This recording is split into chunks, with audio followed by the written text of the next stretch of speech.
This is how my wiring setup looks right now. And it's kind of a mess, and this is what I turned it into. I used a bunch of stuff that I already had, and let's talk about how I use it. Let's talk about how I made it. Without further ado, let's get started. I was gonna buy a charging station. From a little bit of Amazon and eBay surfing, I realized that they don't really sell something that I really wanted. Basically, the stuff on the internet comes with a ton of wires, and someone who pretends to be a minimalist all the time, it does not seem like a thing I wanted to do. Because you have to face it, at this point in time, every wire that I get extra kind of turns into clutter because I already have a ton of wires. All the gadgets come with wires, and I really wanted to just use those. There were some that were actually designed for specific products, and more than likely they were designed for Apple products. Not a fan of all that.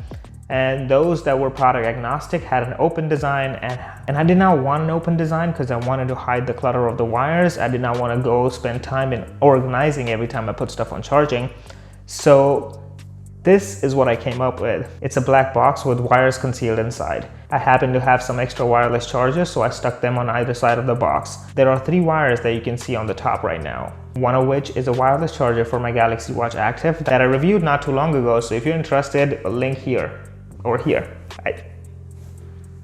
Somewhere. Then I have a USB-C charger, which is also not a fast charger. I primarily use this to charge my OnePlus headphones. They barely take any time to charge with slow chargers, so there was no point attaching this to a fast charger. Then I have a lightning cable, which is connected to a USB-C fast charger. This is what I use to charge my iPhone 6s, which does not benefit from fast charging at all. But I also use this to charge my iPad Air 3, which definitely benefits from fast charging. As I said before, on the left side is the older Samsung wireless charger where I keep a Galaxy Note 8 all the time.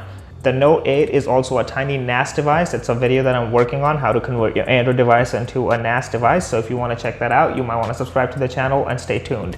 Moving on, the wireless charger uses a micro USB cable, which I unplug in case I need a micro USB cable. I still have a few devices that use micro USB, but they don't need to be charged often enough to have a dedicated wire for them. The only devices I charge here is my Sprocket printer, these wireless headphones, and a wireless mouse. And coming onto the right side, this is a newer Samsung wireless charger, which I use to charge my Galaxy S9. Now that we know what it does, let's talk about how I made it.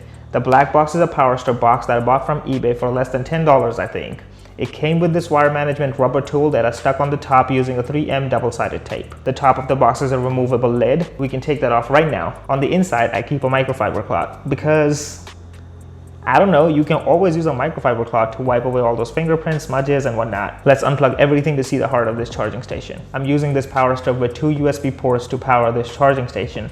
This is a random power strip I bought from Walmart, I think. It has a black wire. It matches exactly with the box, so that worked out in my favor. I use some regular Samsung wall plugs to power the wireless chargers. Then I use a Pixel USB-C power brick for the lightning cable. The 2 USB ports on the power strip are used for my watch charger and USB-C cable, the non-fast chargers. I still have the ability to add something like this and expand the ability of this charging station. But this has been working well for me, and it looks pretty neat if you ask me. Anyways, that's all I have for you today. And if you want links to these products, I will link them in the description below. And if this video helped you in any way possible, please hit the like button. And if you did not like this video, please hit the dislike button. I really want to know that. If you want more videos like these, please consider subscribing to my channel. Thank you for watching. This is Geet.